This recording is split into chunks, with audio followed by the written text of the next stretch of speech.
Honourable Nanaia Mahuta.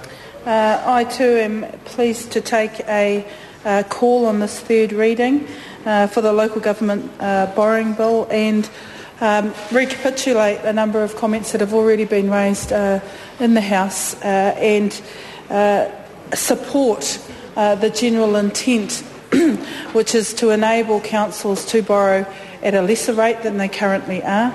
And this will do a number of things in my mind. Firstly, it will enable councils to borrow at lower interest margins than they're currently borrowing at. It would also assure councils who have significant projects ahead of them to be able to plan forward and to be able to have access to this type of borrowing mechanism and therefore have certainty of access to funds to enable their plans to be implemented. Can I just say this, Mr Speaker? In listening very carefully to the contributions made across the House, these significant types of infrastructure projects that we're talking about are all the ones that are covered in the 10-year plans that various councils have been consulting on throughout our communities. So one shouldn't expect that the access to this type of borrowing will enable pet projects to get off the starting blocks. In fact, one might consider that this is where the council community outcomes and the 10-year plans that are being consulted on with the communities actually have a higher obligation to engage with communities so that they're very comfortable about the projections of significant infrastructure requirements that are being looked at, that are needed, but also needing to be funded.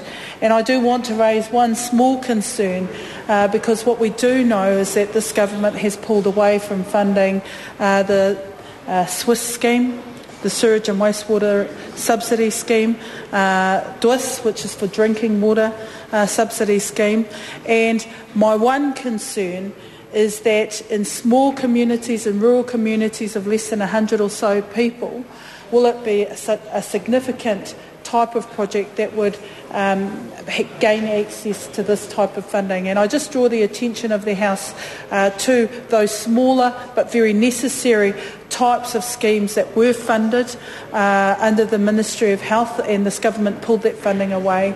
But they are very needy schemes in terms of its worthiness of being supported and funded. And I'm not absolutely confident that it will rate high on the radar of significant infrastructure projects when you're talking about small communities of 100 households here, 100 households there, and the like.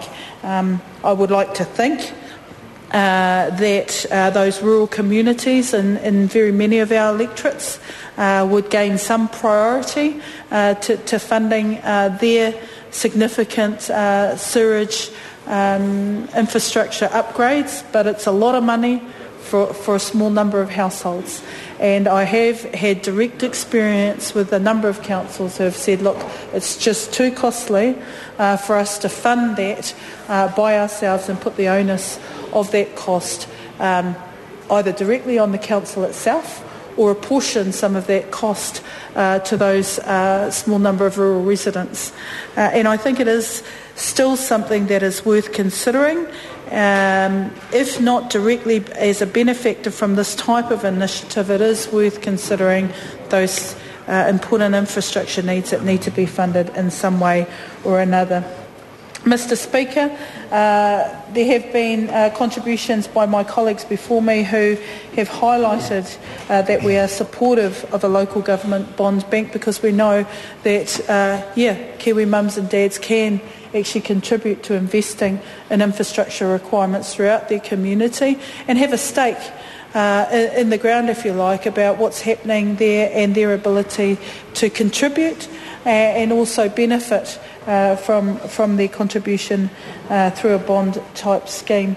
We see this as a far better way and course to follow than public-private partnerships, which will limit, I think, the types of people who can be involved in such investments. I also want to draw attention to the House that it was good to see that the Federation of Māori Authorities made a supportive submission to this bill. They interface with local councils throughout the country on a number of issues, and it's also in their best interests, I think, to see a better borrowing mechanism for councils, because we know that there are a lot of lands, unutilised lands, that are currently in front of FOMA, which they're looking to get greater utilisation from, but which have serious infrastructure deficits in terms of basic things like roading, water, and also sewerage and other infrastructure requirements. So I can see the rationale for why the Federation put such a supportive statement towards the Select Committee on this bill, and where they see the greater benefits in terms of optimising currently underutilised Māori pockets of land in their area, and optimising existing pockets of land that are currently partially being used but could be optimised through better infrastructure services in their area.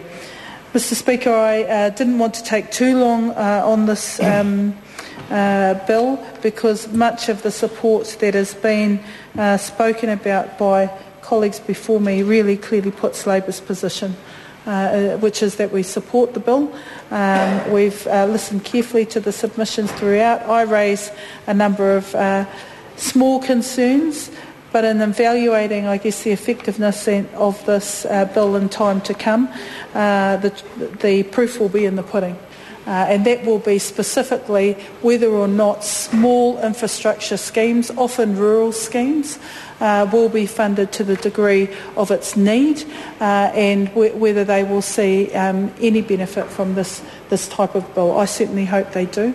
As I said previously, there are a number of worthy small rural communities in my electorate that have serious infrastructure needs in terms of sewage and wastewater infrastructure schemes that are not currently being funded because councils cannot afford to do it, and they cannot afford to apportion that responsibility totally on the resident population who require these services.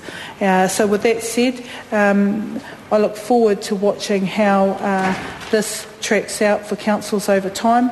I also look forward to seeing how councils work together strategically, thinking smarter about their infrastructure requirements and their capacity to borrow and service some quite big needs over the next 10 years going forward. Kia ora.